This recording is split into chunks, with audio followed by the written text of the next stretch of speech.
Yun, Mitsubishi Mirage Sedan. Ano to? Manual.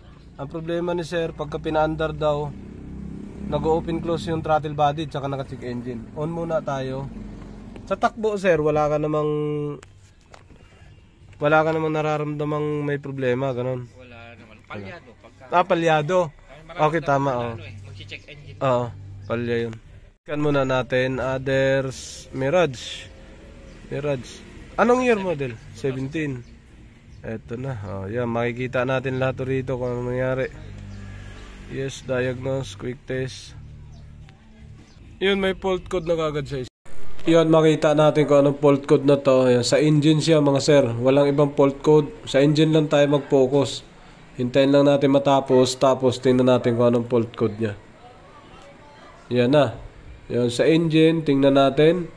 Ang fault code niya ay read fault code P2101 ATB ano yan? ATB motor magneto.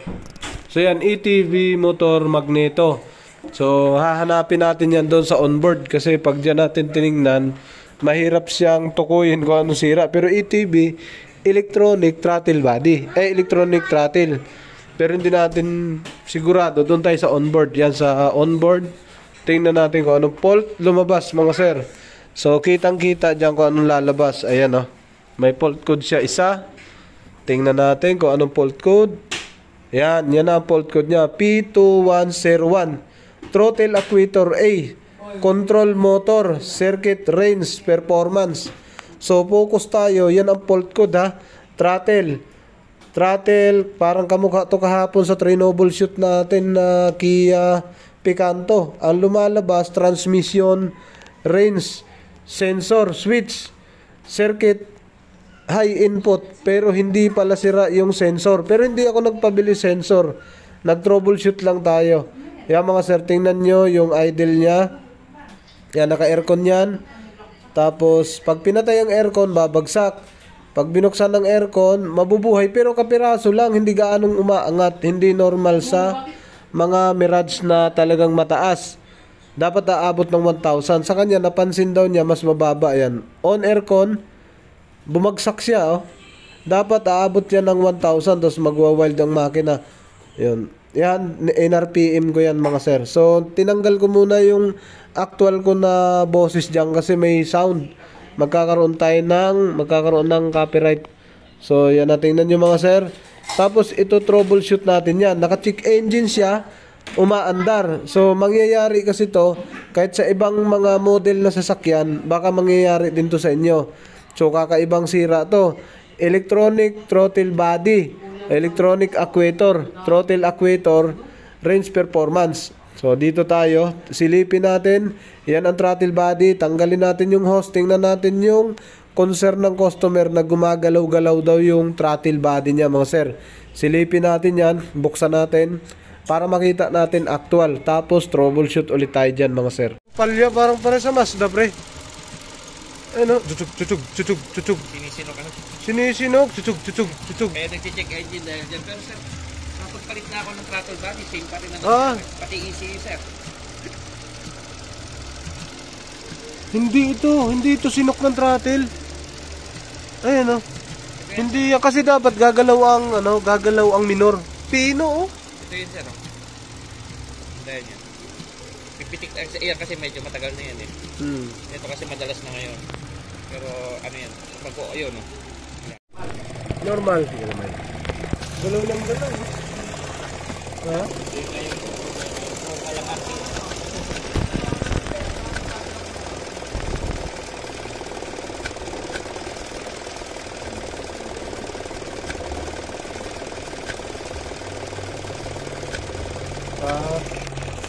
Galaw. Tanggalin to may babaw may. Ngayon pa lang maano yan.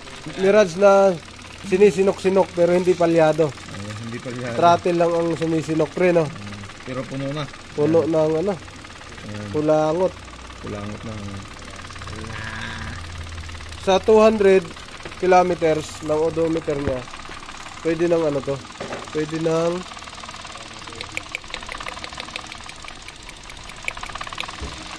Yun, isa.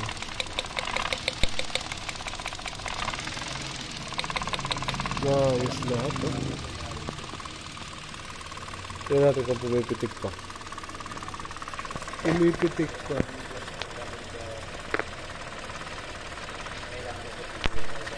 Ayun, no?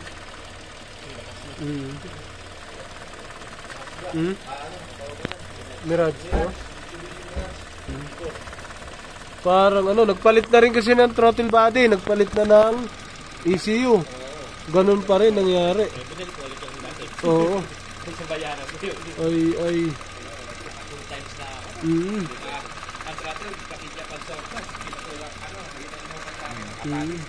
Wala rin siyang palya.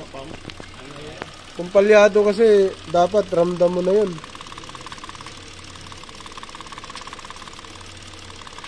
Parang, nirepair ang throttle body wire.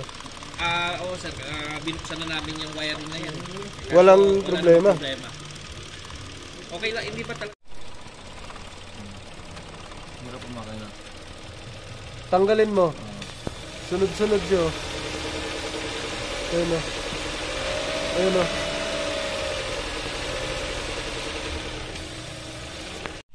Ayun o. Pagka suminok siya, may galaw eh. Ayun o. Ayun o.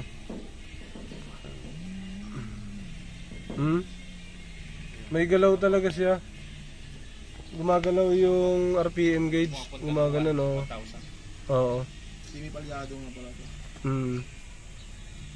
Kasi mangyari talaga doon sa mismo makina. Sa loob. Doon talaga nangyayari yun. Doon sa Yan ang ginalaw eh. Oo. Nakita naman. Nakagawa na ako ng ganito eh. Dito sa sa Lancaster ba 'yon? Dito sa dito sa Heights. Sa kabila pre. Yan no. Ayun no. Dinig na. Teka lang ha. I-adapt nga natin. So, alam bakit yung may-ari naman talaga kausap ko diyan. Ha? May-ari mismo kausap ko. May-ari mismo, dapat ka tinawaran mo 40 kasi sabi mo simula pa lang naman eh. No? May-ari kausap ko diyan. Pag medyo na eh. Nasok ko? Hindi. Pwesto. Dati mong pesto? Hindi, buo 'yon. Bigay mo, pwede ko mapaan yun? Magkano ba yun? 25. 25 yun? Putang na, maduguling pala yung kahit na yun. Kala ko mga nasa 20 lang yun, pwede kong kunin yung pasamantala eh.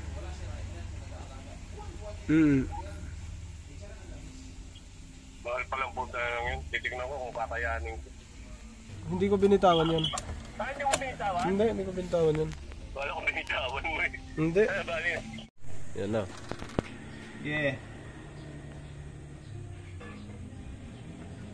Push button ba ito?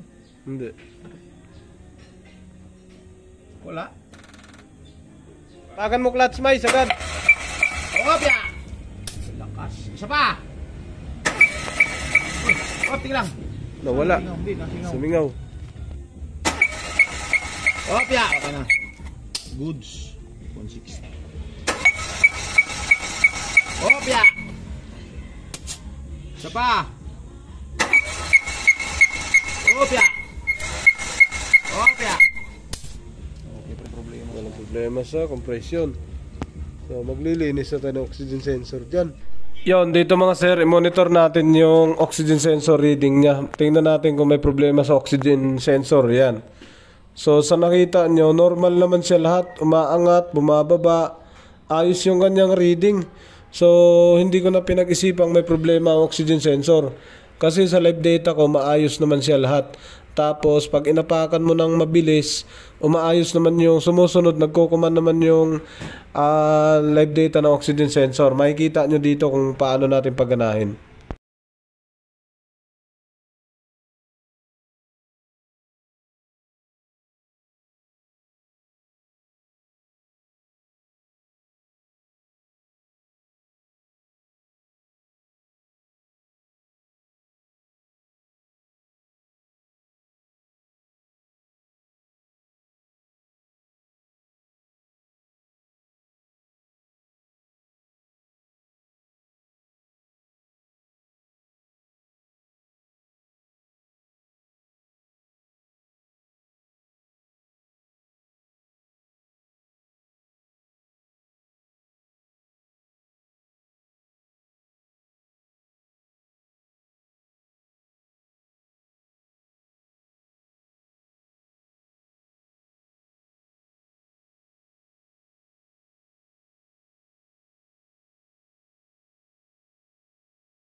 nga pala plus light mo. Tingnan ko lang yung nakapasok.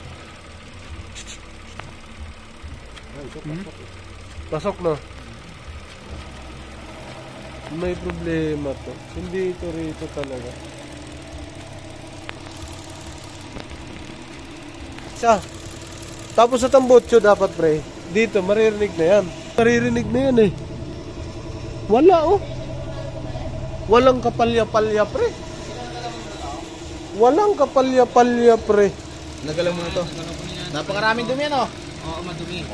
Ay wala pre. Yun, nireset natin, tapos start ulit. Tingnan ulit natin kung magkakaroon. Revolution ko muna ah. Isang rev. Nagre-learn tayo. 10 seconds. Ayan. Ay. Titingnan ko yung RPM niya kung ano. Kasi tingin ko parang kulang sa RPM. Idle. Kulang sa idle. Ayan o. 700 ang idle. 703. Buksan natin ang aircon. Walang galaw. Ayun, hindi na bumagsak nga. Off natin aircon. Ayun. Oo nga oh.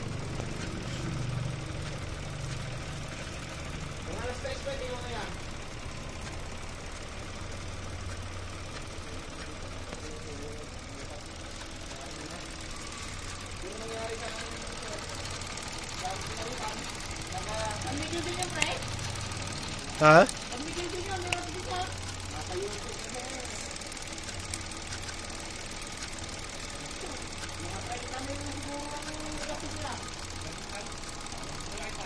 Walang kinalaman dito.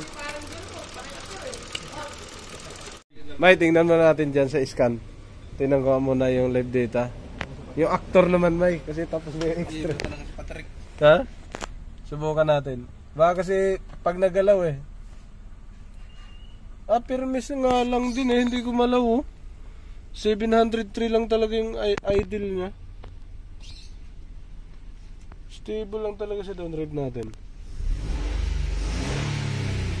Ang tagal, halos nalinis na lahat. Tapos gumagalaw-galaw to. Yan, yung idle na yan. Permis lang siya dapat sa guhit na yan oh. Tingnan natin kung gagalaw pa.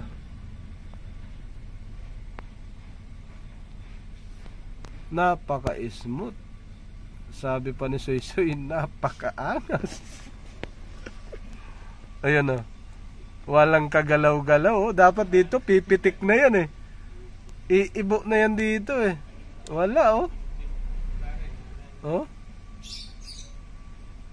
Headlight oh. Naka-headlight yan. Normal yan na magko-consume siya oh. Naka-headlight off. Normal na mag-consume ng charging. Bababa talaga yan. Yan, ganyan ang galaw niya kanina. Off natin. Napakaangas. Stable. Nahuli din ang sakit mga sir. Tingnan nga natin. Ang tagal ng ininda. Ito na oh. Pambihirang yan oh. Wala, hindi pa na-tornilyo yan. Tingnan natin kung pumapalo ba siya sa ilalim. Kanina pa kami umaandar. O baka naman bagong kabit lang. Ayun oh. Walang kagalaw-galaw. Walang kagalaw-galaw. Oh. Walang kagalaw-galaw may no. Napakaangas. Ayan oh. So hindi ho talaga siya nagalaw na. Ayan o. Dapat ano yan, patay, sinisinok na. Walang kasinok-sinok mga sir. Sobrang ayos na po ng kanyang minor. Nakuha din sa tiyaga. Tiyaga talaga. Ang dami namin ginawa. Una, pagdating ni sir, kasi 200 na po siya, nagpalit na rin daw siya ng throttle body. Nag-testing na siya sa apalit. Tapos ECU, nag-testing na rin siya kasi ganun talaga pag may sira ang sasakyan. Yan o. wala nang kalaro-laro. Tapos nagtesting na rin siya ng ECU, nagpalit siya ng ignition coil, spark plug nagpalit na rin, pero wala pa rin, nandun pa rin yung sira. Ngayon nag-isa-isa na rin sila ng wire, halos lahat nabalutan na lahat yan. Minsan kasi wala, tapos pag pinatakbo daw ni sir, nagkakaroon, taas baba na daw yung idle. So dumating siya kanina, may fault code nung trinase natin. Ang fault code niya, throttle body, sir, no? Kaya mahirap siyang i-trace dahil ang binibigay na fault, throttle body. Nga naman, tama, throttle body, kasi taas baba dito ang kanyang butterfly, diba? Parang sinisinok, pero pag tinignan mo sa tambotso, wala siyang palya. So inisa-isa natin, no? Tiningnan natin lahat ng vacuum lines. Ito. Tiningnan natin lahat ng vacuum lines papunta sa intake. Tapos lahat ng ground, nagdagdag tayo ng ground, ganun pa rin. Tiningnan natin to, yung BSB doon sa ilalim papunta doon sa canister. Buo pa rin, inisa-isa natin to. Pinasingaw ang hose, tinakpan ang hose, yung mga hose na to. Pinasingaw natin, tinakpan, tinanggal natin tong PCB na to, maayos naman. Tapos hanggang sa nakita natin nanguha tayo ng maraming spark plug dito. Ayan, nagpili kami ng maraming spark plug dito. So naghanap kami, goods naman lahat na spark plug. Na ito yung spark plug ni sir, yung stock na nakakabit nung pumunta siya rito. Maayos. Pero nag-actual talaga kami mismo sa spark plug. Gana namin siya sa labas ng makina. Tinignan namin kung anong supply na, kung gaano kalakas, anong kulay. So na-witness na may-ari na yung nakakabit na galing sa amin is malakas talaga kumpara dito. Kasi kaya nga hindi ko to pinakabit yung isa kanina para makita natin kung anong kulay. Ang kulay niya parang orange, may pagka-orange na no? Tapos yung nakakabit, kulay asul talaga siya. Asul na parang nagpipink, kulay pink tsaka blue. Yun, tapos nag-decide tayo na palitan talaga yung tatlo. Tapos, kumuha kami ng spark plug ng Toyota. Lexus yung nakalagay, pan Toyota yun. Pero kasukat na ito. Yun ang ikinabit natin. So, ito na siya. Yan ang nangyari sa kanya ngayon. Stable naman ang minor na ito. Ang concern lang talaga ng may-ari, ito. Yung throttle body niya, taas baba. Bumubukas, sumasara. Parang sinisinok. Kanina kung makita sa video, meron yan. So okay na to mga sir, test drive na lang to. Lagyan mo na tornilyo trick. Okay na to. Akala ko mababa lang ang minor, pero sakto hindi gumalaw 703 pa rin yung reading. Nag-adapt na tayo ng throttle body, nag-relearn na tayo. Ganun pa rin, walang nangyari. So buti nakuha natin sa tiyaga lang. Tapos mga lock, tinignan natin, baka kasi may singaw, wala pa rin. So doon lang talaga siya. Malayong malayo sa fault code na lumabas, o error code, trouble code, malayo ang sira. So pagka doon ang sundin, throttle body ang papalitan. Parang kahapon, pag cambio niya, problema inhibitor switch. Pero nung na-troubleshoot ko, ang problema, alam mo, saksakan lang ng pinto. Yun nagka-problema sa sakyan. Dali pati transmission. So Mitsubishi Mirage naman to. Test drive muna namin mga sir. Ayun, test drive, panibagong test drive. Dahil alam naman ni sir yung problema pagka lumabas, kahit naka-aircon, takbo kami. Test drive muna bago i-release. Yun. So sakit sa ulo pala So si sir ay taga Bulacan pa. Saan sa Bulacan kayo sir? San Rafael po. San Rafael. Pumunta rito sa Automatic Works mga sir, para subukan lang yung kaunting serbisyo natin kung mawala nga ang sira. Saan po? Kaliwa? Kanan tayo. Paglabas mo kanan. Yun. So sinyaga natin. Dumating si sir alas 7. Natapos natin 9:44. Hindi pa siya tapos na tapos kasi test drive pa. Palalabasin namin ulit yung problema na gumamit na kami ng test run. Kasi kanina standby lang. So ngayon patatakbuhin na namin. Right. Monitoring tayo sa reading ng idle. Tapos nag-check engine kasi to, kaya palalabasin namin. Check engine niya. So, bibilihin na daw yung sasakyan niya, 100. Buong makina na daw palitan, sabi nung taga chap-chapan sa palit Pampanga. Nagpalit na siya ng throttle body, ECU, wiring. So siyempre ganun talaga ang gagawin mo. Isa-isahin mo harness. Diskumpiyado na ako doon. Kaya pumunta sa atin. So, pinasubukan lang kung kaya. So kahit ako na-surprise din sa sira at yung sitwasyon ng andar. Kasi ang customer nakakaalam sa sira Iko-concern lang yan sa gagawa, ikaw mag-execute kung paano mo gagawin So gulatan na lang yun. Diretso ka lang sir, huwag kang lumiko. Yun, so nakita natin yung sira. Tingin ko malapit-lapit na sa solve to. Right. Okay, normal reading 703, tumaas. Nag-automatic ang aircon. Takbo lang si sir ng takbo. Hayaan lang natin muna. Ayan, tinitesting mo parang sinasalubong mo, kanan ka. Parang sinasalubong mo yung RPM para mag-check engine. Kaya napapansin ko parang mo. Ganyan ginagawa ko pag Tama. Kasi para lumabas. Nagkakaroon siya ng cut doon sa kuryente, no? Hindi sa lakas ng Kasi kung titingnan mo, working siya parehas no? Pero hindi mo masabi ano kayong naging problema doon. Kita mo naman no? Dami ko nang ginawa. Buti nga mabait nga sa akin yung taga-palit. Kaya lang error. Sinabi sa akin, sige, buha ka ng piyesa sa akin.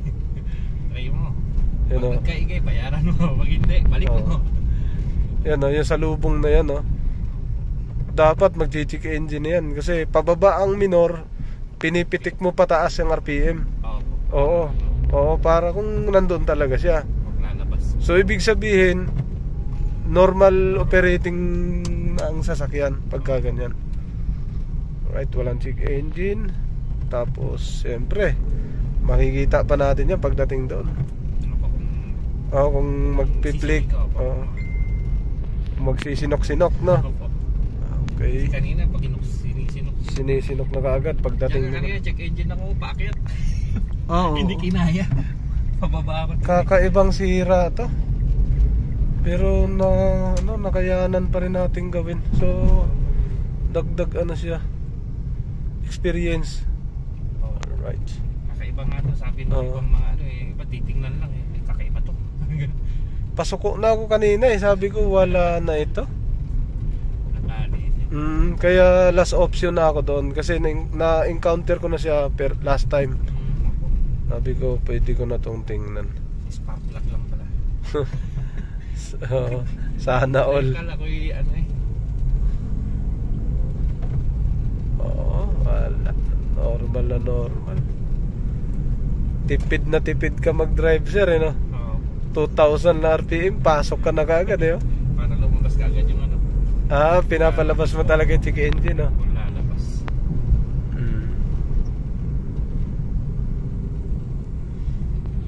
Right.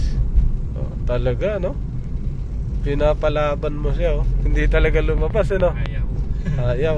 Okay. Basta yun lang yung problema. Opo. Tapos din. Open close. Tapos monitor na lang tayo dyan pagdating kung may siya talaga. Alright, papasok na kami. Lagpas na. Lagpas na. Atras. Sakto lang. Sakto lang. Ayun. Boom. Dapat yan, mag-check engine yan. Dapat kanina pa. Sa lakas ng sa lakas ng apak mo. Pag-cambio. Alright. Ayos, nakauwi na kami. Walang check engine. Ayun, naging halos 1,000 yung minor. 851 dito sa monitoring natin. Sakto to. Nag-idle up. Ngayon, pag walang aircon, standby lang yan. Kahit dito, ang reading 703 lang Sige, wag mo airconan sir. Tututok lang siya dyan sa guhit eh. Kanina kasi ang baliktad siya. Bumababa, pagbukas mo ng aircon, bababa siya, tapos dahan-dahan tataas. Dapat sabay ito eh, pipitik siya pataas talaga. Yun naging problema din. Matagal ko na rin problema yun sir. Dati. Okay, solved na siya mga sir. Yan o, standby lang siya dyan pag walang aircon. Sa guhit na yan. So hindi na siya galaw ng galaw. Okay. Yun. Sa pakiramdam mo, wala na siya no? Dapat tutunog-tunog na yun eh no? Kanina pa dapat yun. Oo. Saka mag-check engine dapat na. Kasi magiging palyado ka. Oo.